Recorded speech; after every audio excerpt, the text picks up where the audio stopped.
So, Dave. Hello, Ollie! Why are you we're doing a welcome! bit. Hi, I'm Ollie the Turtle's back in. Hi, Ollie the Turtle, how are you? I'm good, Dave, how are you? I'm actually rather hungover. Actually, screw the bit that I had. What? How's it going, Ollie? I'm doing alright. Now, how was the thing with your wife?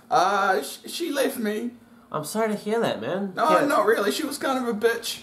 Well, I mean, I didn't want to say anything when you guys were going out. She cheated on me with Slimer from Ghostbusters. Right, sure, yeah. And that was actually another thing that I was going to bring up. Don't worry, man, there's plenty more fish in the sea. I'm a turtle. Well, it doesn't make sense if I say turtle. I'm a turtle. I'm not a fish. I did the best I could. I'm not a fish, Dave. I know you're not a fish. He's just... It's Ollie. Fuck you. Go. Hello and welcome to whatever this is, NPCs of Wildemount, reviewing Critical Role 2, episode 24. Do we have the episode title? I didn't write it down. No, we didn't. Because we're doing this far enough ahead of time, haven't actually released the title. Well there we go. That makes a lot of sense. Now, this is a fantastic episode of basically just downtime. So they get up to a whole bunch of shenanigans. Hi, by the way, I'm Dave. Oh, yeah. And that's Ollie. I skipped In case this is your first episode seeing it. I'm Dave, he's Ollie. Yes, I am Dungeon Master, and this is Dave. That hurt. Anyway, so yeah, this particular episode, no combat straight off the bat. It's pretty much just a chill out episode, I'd say, to play with the world for a little bit, and that's the way I see it. Now this episode is important as if you're a dungeon master and you're kind of like setting up a campaign. This is a great example of why and how you need downtime episodes for the players. Yeah. That way they're not always rushing after one thing after the other, and they get to spend some of the coin that they've made. And that's what happens in this episode. And that's why I see it as playing with the world. So, because so many times the bad guys are set up, and what the plan is set up or the goal is set up, but you don't really have a time just to mess around with a world or a town. Yeah, and when I first started DMing, I was watching Critical Role. I was up to like episode 70, episode 80 of the first series, and it was real intense boss battles and stuff. And I was so new to it that I thought that's what it was. So I started my level 1 players off on like killing these giant violent lords of destruction and stuff, not knowing that at level 1 you're supposed to be dealing with like spiders. Yeah, you wanted to get here when you should have started here, but you only saw up here. So that's what I thought that it was. Yeah. And the other thing was I never put in any downtime, because at the time they were going through like the Briarwood arc, I think it was, and they were just like smashing out these episodes with no downtime. So yeah, this is a good episode to show people that if people say, oh, Dungeons & Dragons is just about Dungeons or Dragons, this is a good episode to show them. And of course Matt plans and creates this beautifully. But we start with the party in Hupperdook, the gnomish town, which is always quite fun. Now, and fireworks are going off because the party's beginning. Yes, and the Mighty Nein kind of ask, like, is there a special occasion? They're like, nah, this is just what it's like in Hupperdook. And I'm like, yeah. Work hard, play hard. Yeah, except in my case, just the first one. No, wait, the second one. I fucked that up. Yeah, definitely not the first one. What are you on about? Anyway, the fireworks are going off, and Mighty Nein decided to make a plan to get into it. Yeah, so they're like going place to place, kind of figuring out what the activities are. First thing they hear is the what's it called, the Hour of Honor at one of the taverns, which is just a drinking contest, and they're like, all about that. Gotta do it. Yeah, gotta do it, considering one of the party members drinks all the time. Yeah. Just figures. Got to do a competition. Caleb also like firebolts a firecracker because they buy a couple of fireworks. So I thought it was a nice use of that cantrip. And they're playing some dancing. Yeah. It's like you did the dancing last week, and I know. And I had a huge party this week, and it's all about drinking. This episode, it's like foreshadowing. This episode, like we foreshadowed our lives that we didn't record. The reflection of this episode. Exactly. But in a different time slip. Yeah. So yeah, like we say, there's a lot of like you can pretty much sum up this whole episode in a couple of sentences. Yeah, we say that with all the love in the world, when we say that, we don't mean it was boring. It's just the fact of, from a big epic kind of what progression of the story of Mighty Nein, what took place. Not a lot happened, but this we got some drinking and we did some finding. So I'm going to be looking at this episode from the angle of like how to do a really good downtime episode for your players. Now it's also worth noting Yasha's Ashley Johnson isn't actually here. She is, I think, they said in Japan filming. I don't know what she would be gallivanting off in Nihon. Yeah. But Yasha and Kerry kind of stayed behind, and it's just a convenient kind of way of just letting them kind of get out of the story for a little bit. Yeah, they kind of go in and hang out in a room, and someone suggests that they're probably shaving each other. That sounded weird if you haven't seen the previous episode. And she's a child, too. God. She's also got feathers, not fur. But anyway. You can pluck feathers, You can't really shave feathers. No. You could shave the feathers to a flight for an arrow. Do you think, can you, like, pluck each other? Asking the serious questions here on NPCs a while. Leave your comments down below if you think can you pluck each other. Pluck each other. Pluck. There's a PL there. Pluck, as in pull out feathers. Yes. Anyway, they all flirt with the bartender. Yeah. So essentially they have a go one at a time trying to seduce the bartender. A lot of people are just rolling really low charisma checks until Ford kind of rocks up. And she's like, all about that green, And we have, I think this is I think first time we're in a city that we've actually really felt racism to more than just goblins, because there was a bit of tiefling racism as well, which kind of angered Jester and Molly for obvious reasons. Speaking of racism, someone... Speaking of racism... Speaking of racism, if you're a racist, please unsubscribe to this channel, we don't want you on here. But yeah, no, speaking of racism... I'm just waiting for it after the PSA. In Pathfinder, gnomes, which, you know, Hupperdook is part of gnomes, City of Gnomes, have a bonus against goblins because of, race war, essentially. So they are the most hated enemy and they get bonuses when they're attacking. So we do kind of see the reflection of a little bit of Pathfinder in this 5th ed game. That's actually a very common thing, though, in fantasy, of green skin creatures and shorter people not liking, like dwarfs and orcs. Yeah. In Warhammer, you get that a lot. You got that in Lord of the Rings, too. I mean, inspired by, but... Yeah, you get a lot of that kind of racism going on. Yeah, this is why I've never hatred. I would say hatred. Hate speech, exactly. Yeah. So yeah, there's a little bit of bias there, but it doesn't amount to too much in this episode. It could in the future. So as we go through the episode, and they kind of do these shenanigans, you could say, we learn a little bit from Beau's history. Beau was essentially given away by her parents to monks. Is how she became a monk. Kind of brutally, she was essentially a bit of a rebel from a young age. She was stealing wine. Yeah. I mean, we've all done that. She was stealing it and selling it to her friends, which, we have all done that. To be honest, that's just economically, smart. Yeah, a business owner. I mean, she was selling it cheaper than what they sell it at the store. But they new customers. Because the other customers didn't have ID. Well, I mean, the parents weren't getting the money, though. So, I mean, weren't really new customers. So it's pretty much just stealing. Yeah. So we find out that... Bootlegging. Bootlegging, exactly. We used to just drink homebrewed moonshine mixed with V. That was not good. V's energy drink in New Zealand. Oh, yeah. I forget that that's not everywhere.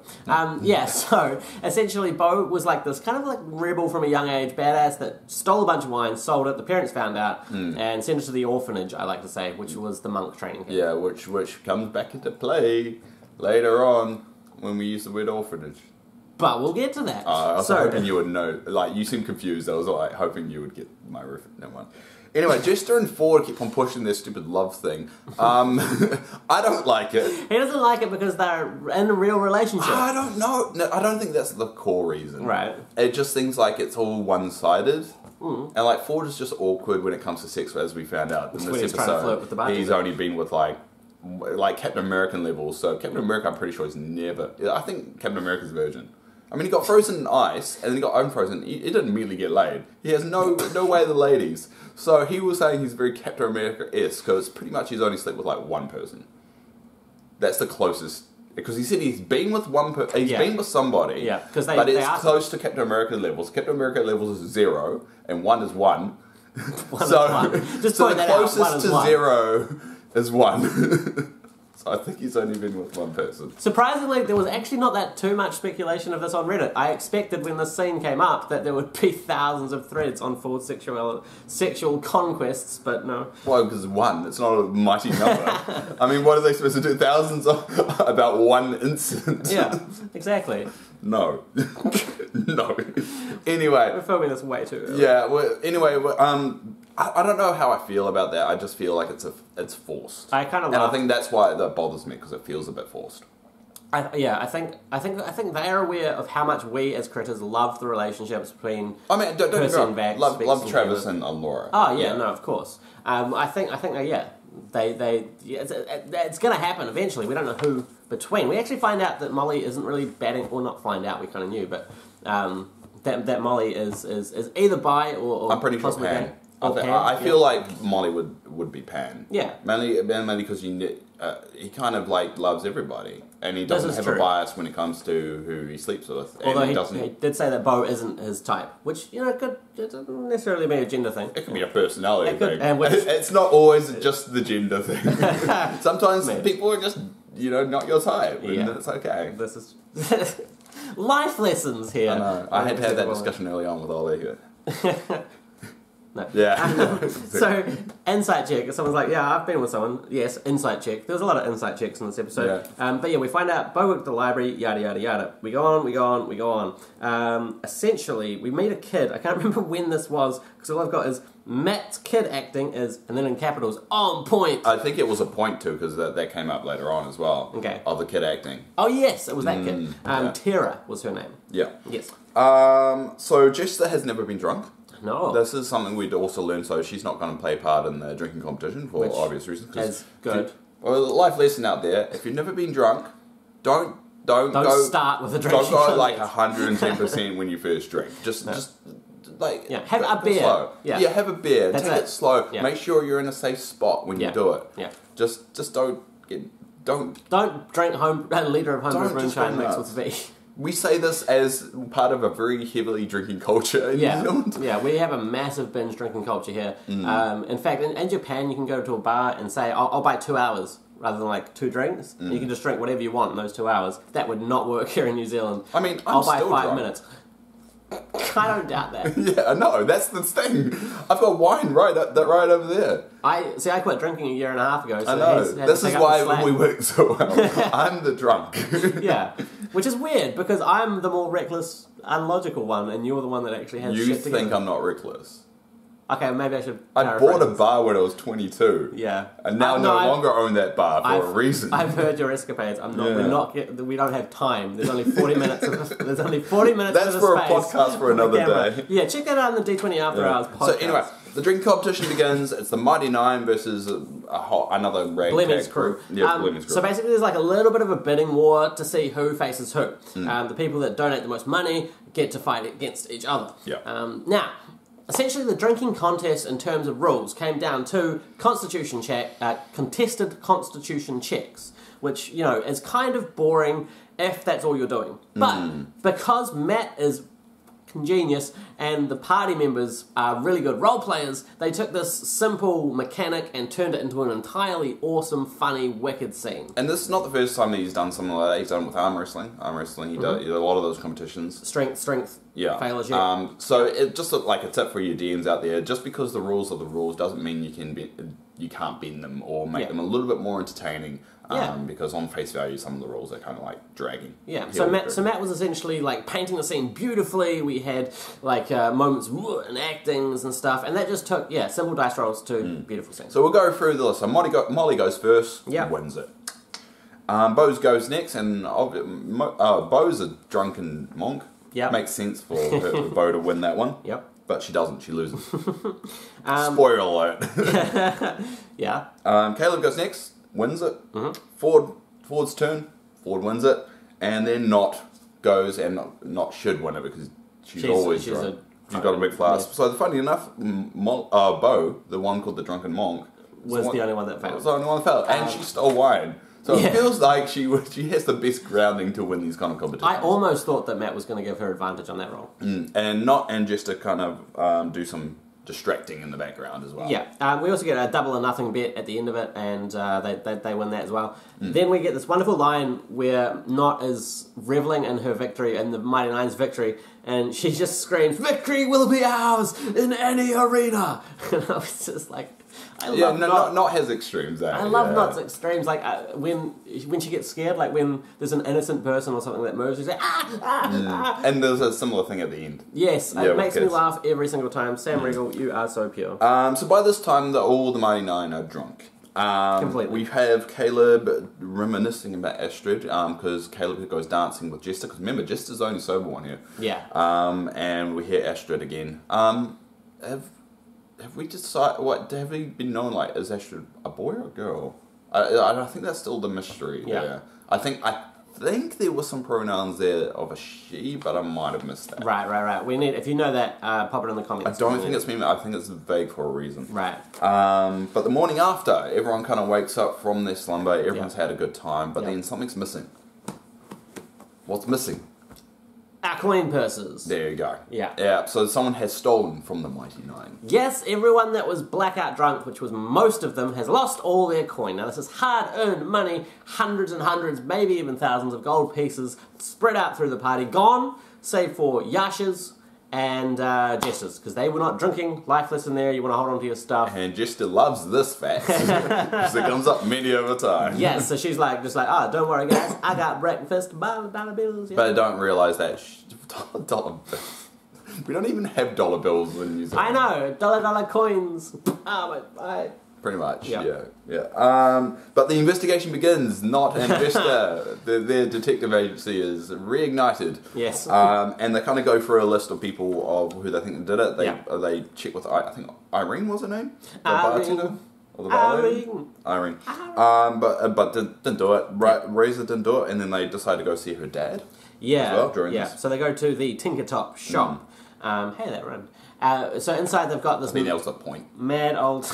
they got this mad old, like, wizened woodworker, metal crafter, alchemist, genius thing, person. And he's trying to sell, like... He's a bit eccentric. He's trying to sell, like, them some stuff and that kind of thing. Kerry finds a music box and kind of imitates the sound. But weirdly, as she's imitating it, she actually catches up, Matt says. And then she's, like, actually singing along with it as it plays. So you're finding Kerry's a very, very bright child. Yeah. Not just the mimicking side of it, just that... Because even her responses are very kind of intelligent. Go fuck yourself. Of the lines that she's kind of saying back out. So I really want Kerry to stick around, but it feels like they are pushing for Kerry to be handed off to someone relatively soon. I still feel like, Kerry's seen too much, and as a mimic, she might say the wrong thing at the wrong time. Yeah. They buy the toy for Kerry, and Kerry now has that toy. Yeah. But after that, they go to the two Ashton and Fitz. One sec. We also find out that this guy had created a mechanical warden for the Empire. Oh, yeah. And there was a lot of terror about this because it's been used for evil, and he created it for the purposes of good. But this ties into this week's crazy Reddit theory. Oh yeah, this again. Yeah. Just so you guys know, last week we had a crazy Reddit theory and it was a lot of fun. And Ollie loves going through the Reddit, so we're going to pull out a crazy... Now, are you going to give credit to the person who did it, or did you not write that down? You didn't write it down. Do you want to send it to me? Yeah. He's going to send it to me, because we want to give credit. Yeah, no, I know, I completely... So you'll see it popping on the screen who actually did it. I really hope you did it. Otherwise, if not, you will just see me. A question mark. There will be sass. I will be doing sass to Ollie. But here's the crazy Reddit theory of the week. All right, crazy Reddit theory of the week is that the mechanical warden this guy had created was Doty 4. Doty 4. He's the same guy that Tyrion Darrington went to for Doty, and it's Doty 4. Because Terry is from Wildemount. Yeah. So it's worth noting that. There was nothing else on the theory. There's no evidence backing it. It was just comments of people saying, nope, that's ridiculous. That's like... That's why it's my crazy Reddit theory of the week. It's not crazy. It's not even a theory at this point. It's just like, these two things are similar, so they must be related. Exactly. Okay, Tony 2.0. Hey, you want a crazy... 4.0. 4.0. You want a crazy Reddit? That's what you get. That was very crazy. Went for a wild trip on that theory. It was all over the place. Eddie Hurdy and the Blowfish. Essentially we go the interrogation of Ashton and Fitz, who were two bullies that were bullying Riser at the beginning. Yeah.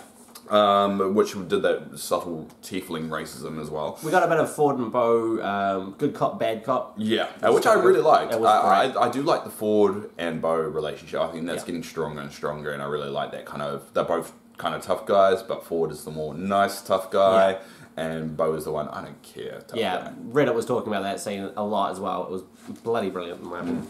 But we find out they didn't do it either. No, but essentially we end up at a border-up butcher's as they're going from place to place. Well, they head off to the Silver Falls, which was beautifully described like a waterfall It's like a residential district. Yeah. And on the way there, Jester does locate object on the little coins they got for winning the drinking competitions. Yeah, because they figured the people that stole the coin stole that, and that's you can't really do it on a coin easily. She it triggered in the head. It was behind her. Yeah. So she just ran off. The party ran off, and they came to an abandoned butcher's shop. Yeah. So now a bit of planning goes on. They kind of surround the building, which great tactics. They covered all the exits, which is smart thinking. Bo jumps on the roof, firecrackers down the chimney, and in the chaos rushes. More of a flashbang kind of scenario. Just to keep them off their toes a little bit. The way that cops kick down the door, so you go, what? And then they all rush in. And they turned out just to be kids. A little bit of teenagers, a couple of younger than that. So if we go back to what you mentioned before, the little Matt doing that little child one. The one that they bought stuff from. She was the one that actually stole the purses. Now this is an important part. If you're a player, showing your coin and flashing it around town can lead to being robbed. Yes. So we find out a little story of these kids after they get the money back. Yeah. They get given 20 gold for just being good at Bo actually selflessly gives. That was a very good. It was a nice Bo moment. Yeah. But they find out the parents worshipping a band god. Yeah. The change bringer. Yeah. Up the symbol. We've seen the symbol before. It was part of the symbols that the water creatures were gathering. What were they called? Merfolk. Yeah. So essentially, this is our first kind of dark glimpse into what happens should you worship idols non-sanctioned by the Empire. Yeah. So there's a bunch of I don't know whether guards are kind of like a particular order that go through every 6 months and actually just kind of investigate, making sure people aren't following the wrong gods, which again we're throwing back to these banned gods. They seem to keep on being very prevalent in this world. And we reckon, we're almost 100% sure it's going to be a god-heavy part of this campaign. I reckon the end game's going to be very... That's what it's going to be, but we keep them reminded of it. Now, Ford's kind of like, we should break out their parents. We should break their parents out of jail, get the kids reunited with them, and send them on their way. I quite like the kind of maybe intentional parallel to what's going on with the Trump administration. I'll say no more than that. But every time. This happened last time. You just bring it back to politics. Some people don't want politics in their D&D reviews. Well, you're getting it anyway. Yeah.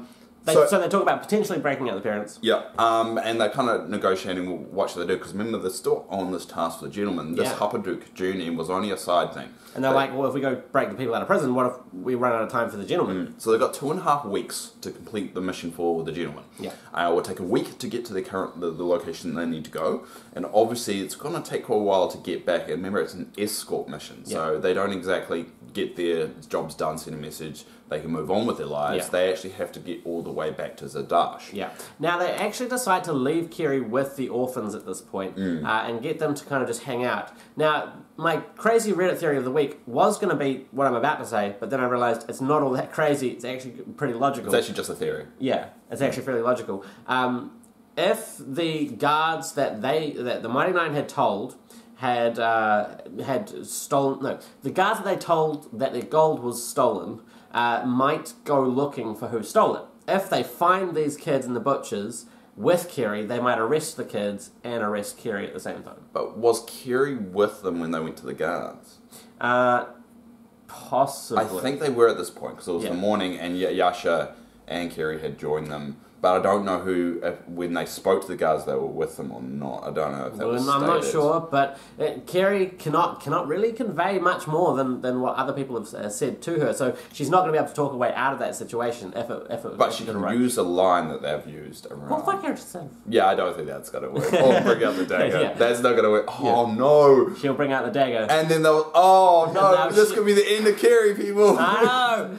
But that's essentially the episode. But so that they decide to actually to save the parents and then kind of run away. And the main push for this was Ford, because we turned out Ford is an orphan. Yeah. And that was why he's very dedicated to actually achieve this. So a bit of Ford empathy there. The party kind of decides, yeah, let's do it. Yeah, and that's where we end the episode. It was a lot of fun. Great. Like that whole first 2 hours was a great way of showing how the downtime should be done. Not just fun activities, but allowing them to use some of their coin for silly stuff.